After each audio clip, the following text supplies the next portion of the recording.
Hey guys, welcome to the show, this Brandon and Sage show and Netti World. So today we're going to be interviewing a special guest. I'm going to let Sage go ahead and introduce her. Yes, we have an amazing guest and an amazing treat for you folks. She's over 20 years of dedicated research to human biology as a board-certified integrative nutritionist and expert health strategist. Multiple award winner in the health and wellness industry. Amazon best-selling author, co-author of Cracking the Rich Code Project with Jim Britt and Kevin Harrington, supported by Tony Robbins. International podcaster and speaker sharing multiple stages with Darren Hardy, Grant Cardone, Bill Walsh, some of the most powerful and influential women, and many more. Featured on NBC for over 7 years as a fitness and nutrition expert, multiple business owner, scaling businesses from 3K to 7 figures, founder and CEO of Kingdom Health, a powerful network of the world's leading expert practitioners with real root answers to help you get whole health healing through simple and natural processes. Creator of the supernatural Simple Health System, where your path to ultimate health starts with a 60-second cheek swab. On a mission to positively impact the health of the world and reverse the aggressive rise of chronic diseases by helping people become more powerful, healthier, and ageless, because we all deserve to know how really, really great we are meant to feel. Now introducing this amazing woman, Jessica Brothers. Thank you. Thank you. Thank you. Wow. That was a pretty good intro, Sage. Thank you. Incredible. So, I guess like the first question, so just so that everyone's on the same page, what we do here is the goal of this podcast is to try to empower small business owners to be even more successful. So we like to interview people like yourself that are doing awesome things. That way you can provide some feedback and then give people insight on what's working and what you're doing. Sure. So I guess just to start it off, I heard all your impressive accolades. I just want to hear a little bit about kind of like your take on things. Like what are you focused on right now? What's like some of the cool stuff that you going on? That way the audience can connect to you as well. Yeah, absolutely. My project right now is Kingdom Health, and I'm taking on a bunch of partners who align with my mission to help heal the world and reverse this aggressive rise of chronic disease. So because there's me, just me, or there's when we bring on a ton of people, we get louder. I mean, this aggressive rise, it's got a lot of momentum behind it, and I know we need a huge army worldwide to really make that impact. That's really, really important. But I believe that when the world has the proper education and they're empowered with this information on how to really understand how to achieve their health, that they can be the advocates for their health, that will spread. Because once people understand how good they're supposed to feel, that becomes so contagious. So that's what Kingdom Health is really about, and that's what my purest mission is right now. Okay, that's awesome. And I know you're a serial entrepreneur, so I know you had a couple businesses in the past. So how did you come to the passion and switch to this? Or can you tell us a little bit about your past businesses and how you kind of ended up here? Yeah, absolutely. I started a gym. A gym. I worked in gyms for a very long time. I went to actually school for graphic design. By chance, I ended up working in the gym while I moved back to a different state, and my uncle owned the gym. He said, why don't you just work at the gym until you find your design job? And I said, great. I had been certified black belt martial arts, yoga. I had already been taking some nutrition classes because I was trying to figure out my own health. Mm-hmm. So I kind of had that background, and I took the job. I fell in love with it. And I was offered the job through graphic design, and I came to a crossroads where, do I want to go back behind the computer and work those crazy hours doing design, which I love art, or do I want to keep continuing to teach classes, teach people about nutrition, and help people get healthy and see all those smiles all the time? Something had changed in me, and I went to doing the gym, where then I was exposed to what I saw was missing from gyms. People would come in maybe for a couple weeks, get discouraged, and never come back again, but keep paying. People weren't being educated properly about nutrition or how to properly work out unless they paid for it, which I understand. So I opened up my own gym. It was a boutique gym where in your membership, you got classes where we maxed out at 20 people in the class. And I taught you about nutrition during the classes, and everyone got their post-workout nutrition afterwards. So it was a whole complete service. It became a family. And so that gym grew huge. It went from 900 square feet to 3 years later, me owning 6 acres of commercial property and 11,000 square feet. And in a small little community with 2 other gyms. Actually, I bought one of the gyms, so it was only one other gym. It's okay. It still goes to your accolade. So Yes.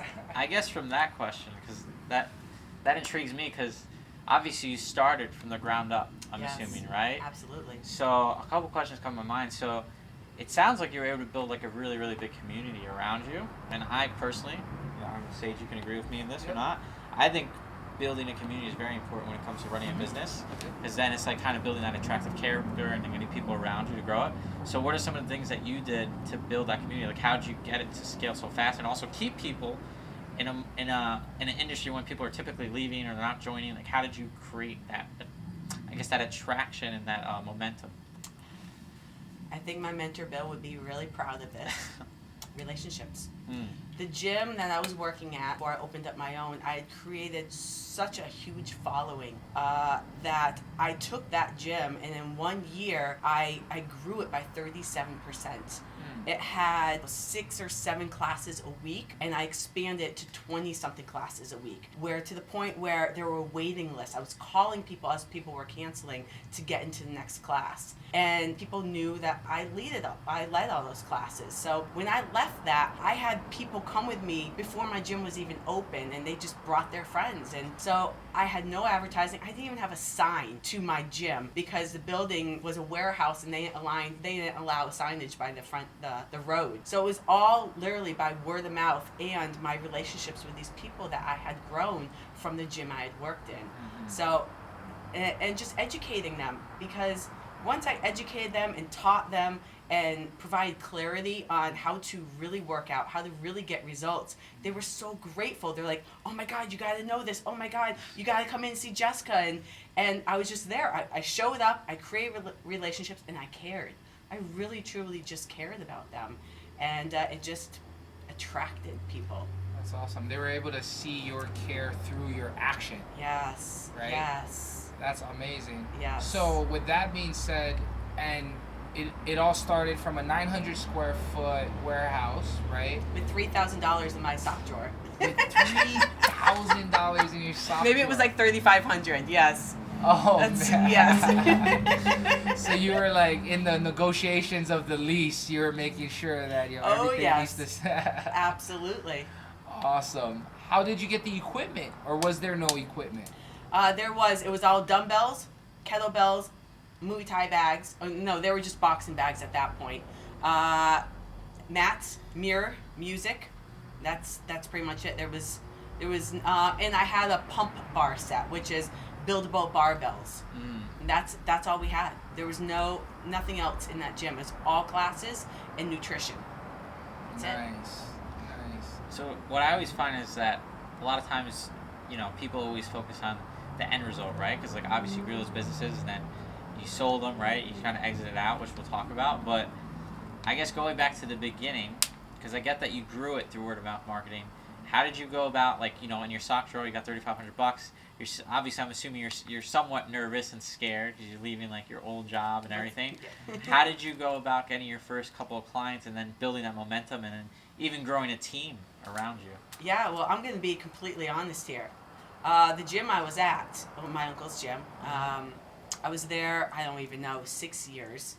And I grew the business to the point where I even grew a team underneath me. I trained the entire team. I managed most of the club, and I went back for negotiations for pay. And to be as real and honest, the words that were said to me is, "You're an overpaid pretty face." And so I decided to kind of step away, stay doing my classes, but step away from the whole managing thing. And maybe a month later, he fired me. Just straight up said, "Don't come back." So I said, well, that doesn't stop me. And that's why I opened up my new gym. And everybody who loved me followed me. And that's kind of how all that started. Gotcha.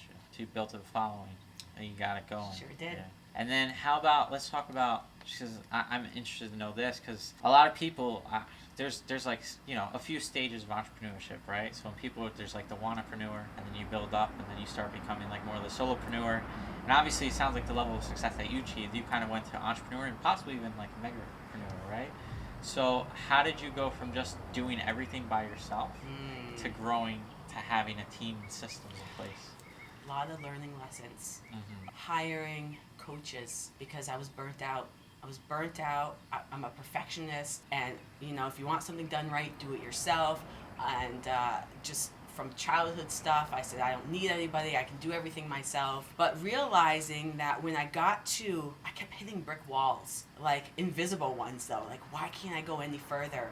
So I started becoming part of these bigger, successful entrepreneurial communities, and realized that you need a team. You have to let go if you want to expand, because my biggest challenge was duplicating myself.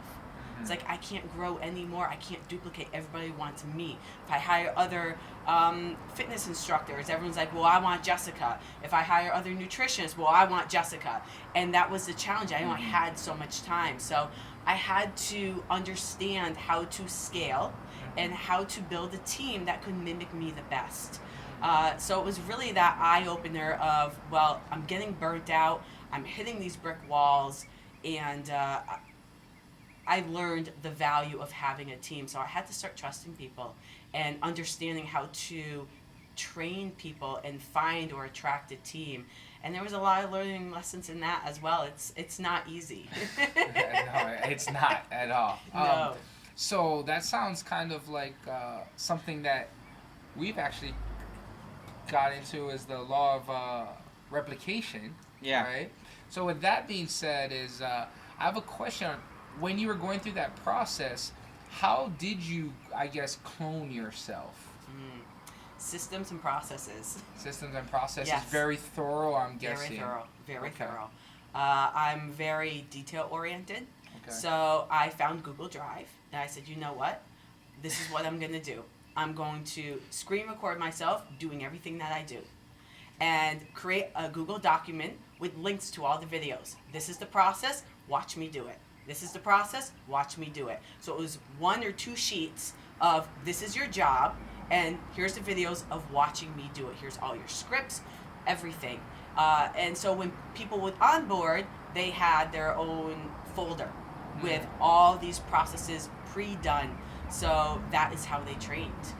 So I didn't even have to really be present. Yes, I would come in and I would review things, but they had me there through video. So that was what worked for me. I love Google Drive. I love Google Drive. I can do so much on Google Drive, but that is what worked the best. Otherwise, you're constantly spreading yourself again. So I had to come up with something that didn't entail that. And how did you learn to do that? Was that on your own, taking your own initiative, or is that just through a lot of pain before you got to that point and someone helped you, or how did that come about? Great question.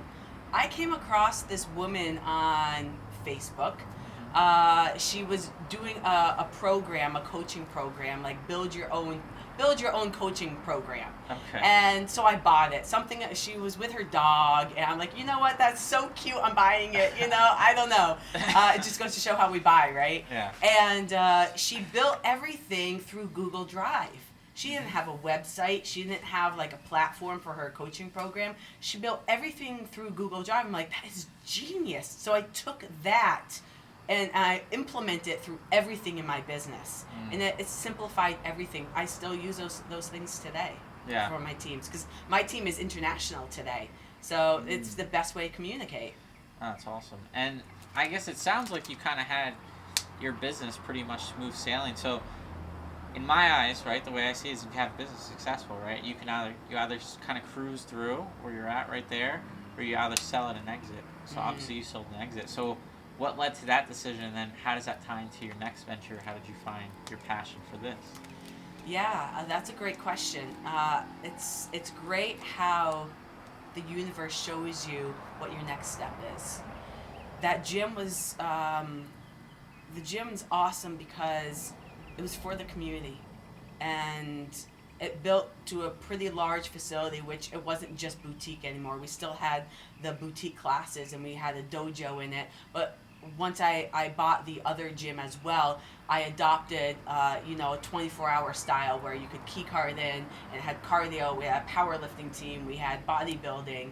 We had all of that. I built a huge, it was like a 20-person custom infrared sport recovery sauna. I mean, this thing, I selfishly built it for me, and then I barely got to use it because my passion was growing into the internal, healing us from the inside through understanding human biology. And my path was leading there, which got me traveling a lot more and me not being as present in the gym. So when someone offered to buy the gym, my first reaction was like, that's my baby, no way!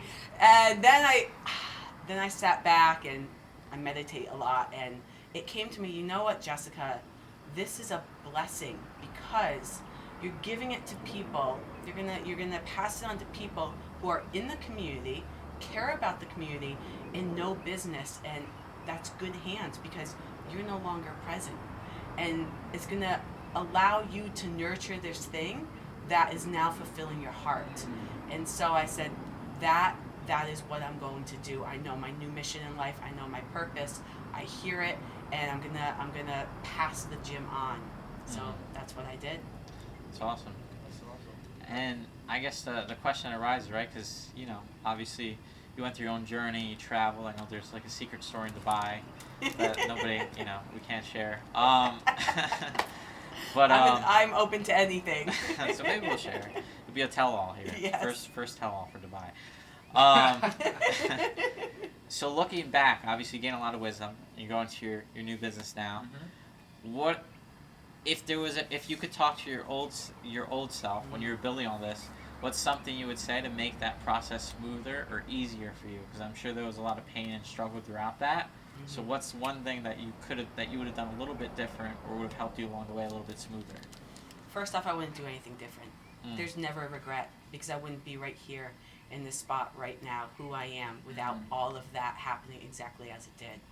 So I would say to my younger self, everything happens the way it should. It's happening for you. Have less stress and have less anxiety, and see the opportunity instead of what you think is happening to you. Because I stressed a lot. There's a lot of mistakes I made, which I'm okay with because they're lessons, right? Just having a different perspective towards all those challenges is what I would want my younger self to see. But again, that's how we grow. So honestly, I would never change a single thing in my life. Everything I've been through made me who I am today. And I'm grateful for that. I really, truly am. Have you guys ever met Jessica? She's like the most positive person ever. So you'll learn that about her. If you ever need to be cheered up, just hang out with her for a little bit. And she's I've had an opportunity and a privilege to actually meditate with Jessica in Hollywood. We're in Hollywood, and we were in Hollywood. We were at this big old house, with a bunch of great and amazing people at this event. And in the morning, Jessica has a morning routine that she goes through as well, and she goes into a very in-depth meditation process. And I'd actually just real quickly, if you could share that, because I think we were talking and you were saying that this meditation allows you to pretty much get through the darkness at times, or the negative pressure, the weight that could hold most people back. Yes. But you kind of you bring it together so that you can move forward. Yeah. So could you share a little bit about that? Yeah, absolutely. Like many of us, we go through ebb and flow, ups and downs. We're happy one moment, then we're stressed out, and we get cut off, or we get honked at, or we're late for things, and that can really just ruin our day, right? And when you're upset, the choices you make when you're upset are never good choices. But when you're happy and you're having fun, things seem to flow better, right? And I realized I spent so much of my life in an angry environment within myself. And I realized through personal development that I was doing all the physical. I was working out 7 days a week. I knew what to eat, but I developed an autoimmune disease. I'm like, why me? And so I started doing personal development for my mindset, and it gave me a whole new perspective on life. And I realized that if I want to have the best day possible, no matter what comes at me, to be in control of how I receive it and react to it, I have to make sure that I start my day in the best place possible. Because me showing up 100% for those that I want to give to was necessary. It was absolutely necessary.